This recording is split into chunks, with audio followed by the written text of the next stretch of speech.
Nous sommes en février 1980, un homme aborde une paysanne et se présente à elle comme étant son frère. La dernière fois qu'elle l'a vu, c'était il y a 18 ans. Il était dans son cercueil, sur le point d'être enterré. Cet homme, c'est Clervius Narcisse. Il a été victime de zombification.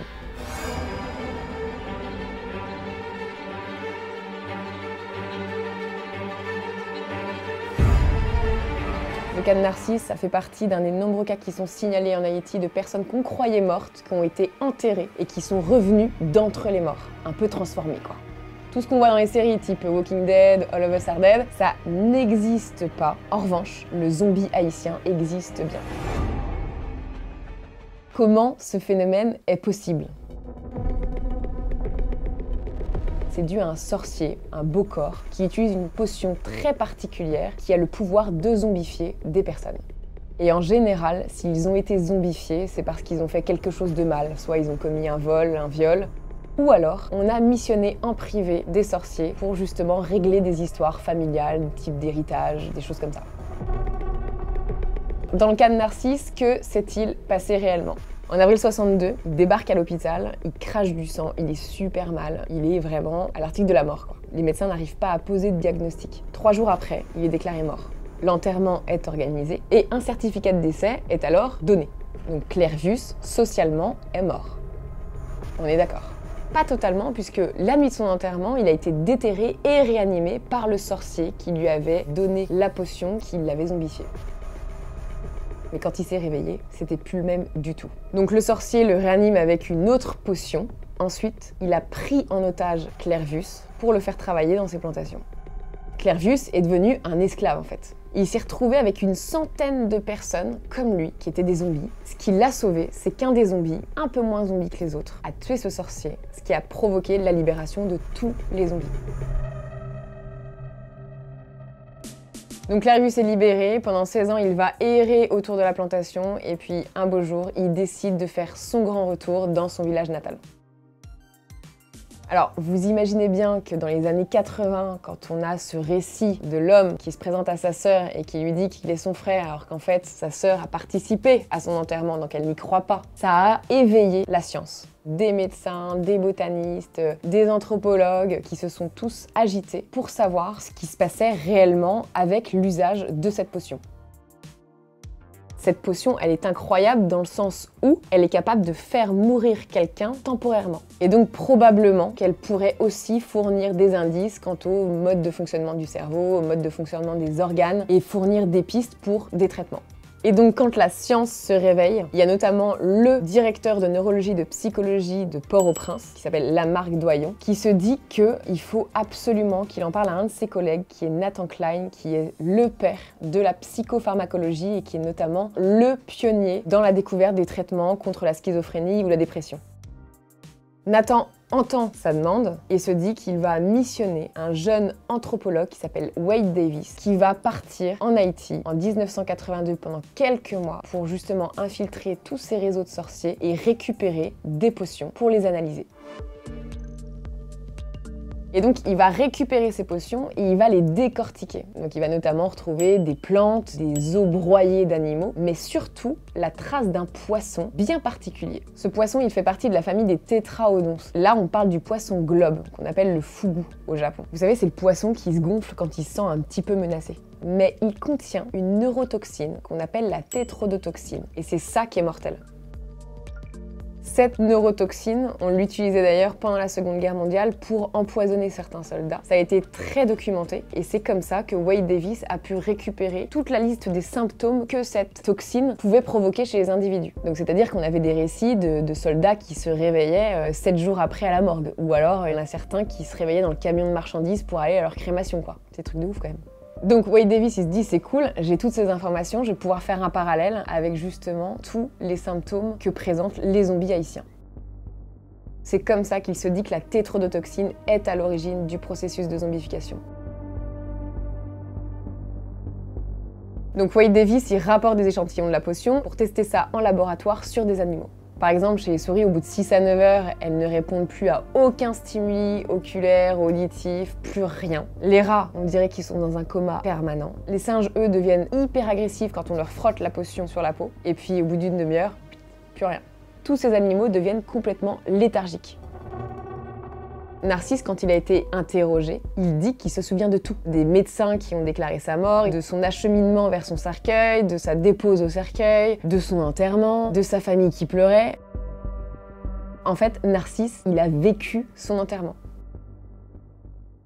Il y a un anthropologue qui s'appelle Philippe Charlier et qui est fasciné par ce phénomène de zombification en Haïti et qui va enquêter tous les ans. Et il explique exactement la même chose, c'est que cette tétrodotoxine qui est utilisée a le pouvoir de ralentir la fréquence cardiaque, la respiration. Et en fait, la personne qui est sous l'emprise de cette neurotoxine est complètement consciente, elle voit tout, elle entend tout, elle comprend tout, mais ne peut rien faire. Les sorciers qui utilisent la tétrodotoxine, ils l'associent à la datura, qui est l'herbe du diable, qui est censée avoir des pouvoirs hallucinogènes. Elle va provoquer des délires, des hallucinations, des désorientations, de façon à mettre la personne zombifiée dans le gaz. Et donc ça va permettre de maintenir la personne dans une sorte de coma pendant quelques heures. Et donc le sorcier, il va bien falloir qu'il ramène sa victime à la vie. Ce qu'il va faire, il va la mettre à l'envers, il va la secouer de façon à ce que le sang puisse irriguer son cerveau. Et en plus de ça, il va lui donner un antidote qui est à base de plantes, la jusquiame, qui contient de l'atropine et qui annule totalement l'effet de la tétrodotoxine. Mais il va quand même lui administrer un petit supplément, des barbituriques, des psychotropes, qui au fur et à mesure vont provoquer un œdème au niveau du cerveau et qui vont carrément priver les individus zombifiés de leur libre arbitre. C'est pour ça qu'ils vont être hyper efficaces à faire des monotâches. Travailler dans des plantations, biner le terrain, pas très cool. L'anthropologue Wade Davis, il a fait un compte-rendu de toutes ces découvertes qu'il a notamment rassemblées dans un livre qui s'appelle Le serpent et l'arc-en-ciel, qui a été adapté au cinéma. Et aujourd'hui, il est toujours anthropologue à l'Université de Columbia. Il a été désigné comme l'explorateur du millénaire par la National Geographic Society. Donc, le phénomène de zombification en Haïti, c'est quelque chose de connu, c'est quelque chose d'assez fréquent. Ça pose beaucoup de problèmes localement, puisque quand la personne est déclarée morte socialement, quand elle revient à la vie, il faut bien qu'elle puisse reprendre une vie sociale et qu'elle ait des papiers. Si vous ne connaissez pas ces histoires de sorciers haïtiens au pouvoir zombificateur, vous avez peut-être entendu parler d'une drogue, la drogue du zombie, qui détient malheureusement ce pouvoir, qu'on appelle aussi Cloud9, sel de bain, Flakka. On en a parlé en 2012 parce qu'il y a eu une grosse épidémie dans l'Illinois aux États-Unis. Et ce qu'il faut savoir, c'est que cette drogue, elle vient d'une molécule qui a été synthétisée dans les années 60, mais qui n'a jamais été commercialisée selon l'OMS. C'est la synthèse de la catinone, qui est un alcaloïde qui est présent sur une plante, le couat, qui pousse justement au Yémen ou en Afrique de l'Est, que les consommateurs mâchent. En la mâchant, elle provoque une euphorie immédiate. Et ce qui s'est passé dans l'épidémie de 2012, c'est qu'il y a un petit chimiste qui apparemment était amateur de cette substance, qui l'a remise au goût du jour et qui a proposé cette drogue un peu sous le manteau. Les effets ont été catastrophiques puisqu'en fait ça a provoqué une hécatombe de personnes qui subissaient des paranoïas, des effets hallucinatoires, des arrêts cardiaques, il y a des personnes qui sont mortes de cette drogue. C'était vraiment l'enfer, mais il n'y a jamais eu de cannibalisme, comme ça a pu être un peu évoqué dans certains articles. Mais selon des spécialistes, la drogue ne serait pas le procédé le plus fiable pour zombifier. La nature apparemment serait beaucoup plus balèze. Si je vous parle de virus, c'est vrai que le virus, c'est idéal pour infecter un organisme vivant et prendre un petit peu son contrôle, quoi. Par exemple, je ne sais pas si vous connaissez la coccinelle zombie. C'est la victime d'une guêpe parasitoïde. Ce qui va se passer, c'est que la guêpe va mettre ses larves dans la coccinelle et lui administrer en plus un virus. Pendant 2 semaines, les larves elles vont se développer dans la coccinelle. Et puis, à un moment donné, les larves vont grandir et le virus va prendre le contrôle du cerveau de la coccinelle pour complètement la calmer, la zombifier en quelque sorte. De manière à ce que les larves puissent se développer et sortir tranquillement de la coccinelle. Une fois que les larves sont sorties, la coccinelle peut sortir de sa transe et survivre à cette attaque. Cette guêpe, elle contraint la coccinelle en fait à protéger sa future progéniture. Maintenant, il existe un parasite qui s'appelle le Toxoplasma gondii, qui est un micro-organisme d'une seule cellule, qui est tout petit. Lui, son objectif, c'est d'atterrir dans l'organisme d'un félin. C'est le seul endroit où il va pouvoir se reproduire. Mais dans la vie de tous les jours, des félins, ça court pas les rues, quoi. Donc il va devoir user de stratégie. Donc ce qu'il va faire, c'est qu'il va infecter un autre organisme à sang chaud, comme un rat, comme un singe, en espérant que son hôte se fasse manger un jour par un félin. Il va carrément leur hacker le cerveau.